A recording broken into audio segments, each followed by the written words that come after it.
It is better to offer no excuse than a bad one.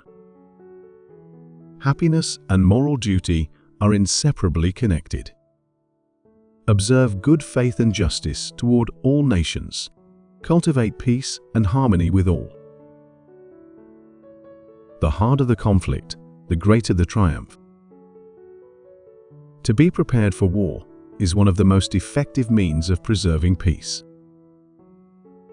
Associate with men of good quality if you esteem your own reputation, for it is better to be alone than in bad company. Let your heart feel for the afflictions and distress of everyone.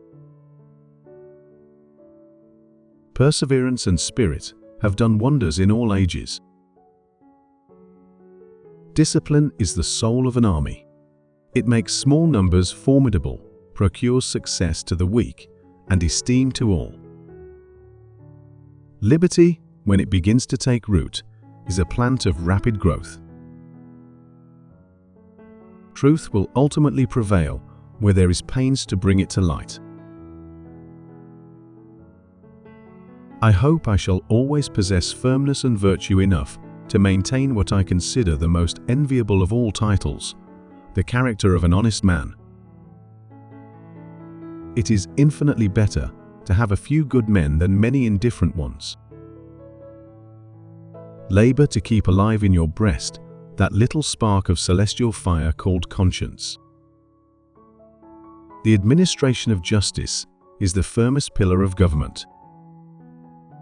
Friendship is a plant of slow growth and must undergo and withstand the shocks of adversity before it is entitled to the appellation.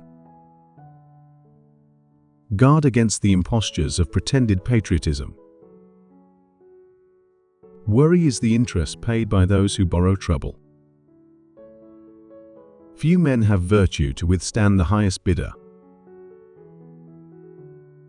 Happiness depends more upon the internal frame of a person's own mind than on the externals in the world.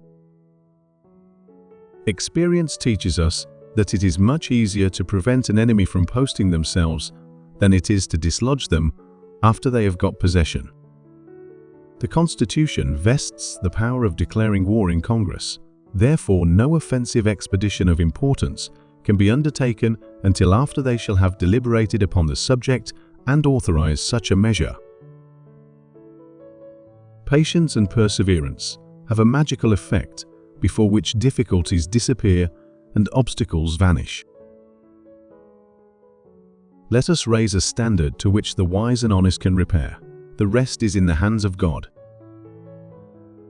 It is the duty of all nations to acknowledge the providence of Almighty God, to obey His will, to be grateful for His benefits, and humbly to implore His protection and favor.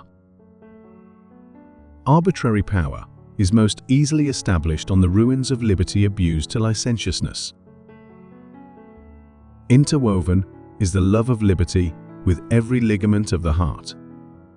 The basis of our political system is the right of the people to make and to alter their constitutions of government. If freedom of speech is taken away, then dumb and silent we may be led like sheep to the slaughter. The jealousy of a free people ought to be constantly awake, since history and experience prove that foreign influence is one of the most baneful foes of republican government.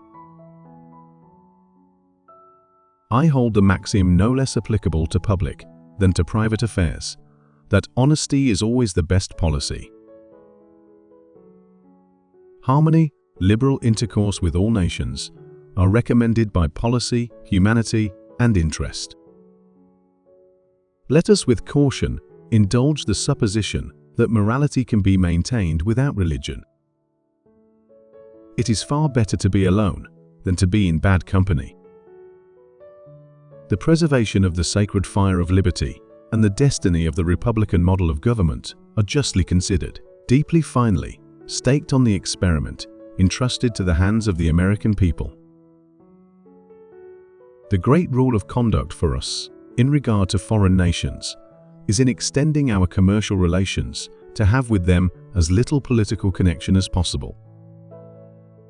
Perseverance and spirit have done wonders in all ages. The foolish and wicked practice of profane cursing and swearing is a vice so mean and low that every person of sense and character detests and despises it. Where are our men of abilities? Why do they not come forth to save their country? My mother was the most beautiful woman I ever saw. All I am, I owe to my mother. I attribute all my success in life to the moral, intellectual, and physical education I received from her. Take nothing on its looks. Take everything on evidence. There's no better rule. Happiness depends more upon the internal frame of a person's own mind than on the externals in the world. Let your discourse with men of business be short and comprehensive. The propitious smiles of heaven can never be expected on a nation that disregards the eternal rules of order and right, which heaven itself has ordained. If the freedom of speech is taken away, then dumb and silent we may be led, like sheep to the slaughter. Mankind, when left to themselves, are unfit for their own government. There is nothing which can better deserve your patronage than the promotion of science and literature. Knowledge is in every country the surest basis of public happiness. Someday, following the example of the United States of America, there will be a United States of Europe. Laws made by common consent must not be trampled on by individuals.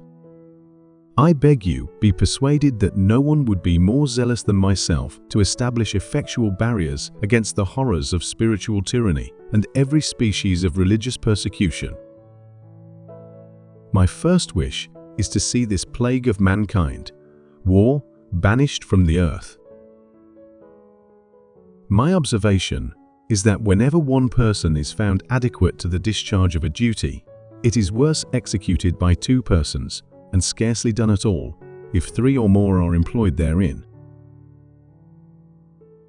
If we desire to avoid insult, we must be able to repel it. If we desire to secure peace, one of the most powerful instruments of our rising prosperity, it must be known that we are at all times ready for war. I have no other view than to promote the public good, and am unambitious of honors not founded in the approbation of my country. The time is near at hand which must determine whether Americans are to be free men or slaves. When we assumed the soldier, we did not lay aside the citizen. Let your heart feel for the afflictions and distress of everyone, and let your hand give in proportion to your purse.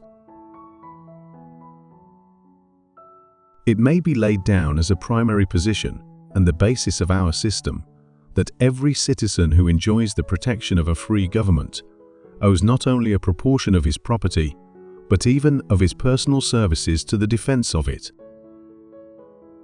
War, an act of violence, whose object is to constrain the enemy, to accomplish our will. I walk on untrodden ground. There is scarcely any part of my conduct which may not hereafter be drawn into precedent. The above are the life wisdom quotes for this episode. Which quote is your favorite? Please leave a comment to tell us. Don't forget to like, subscribe, and turn on notifications. See you next time.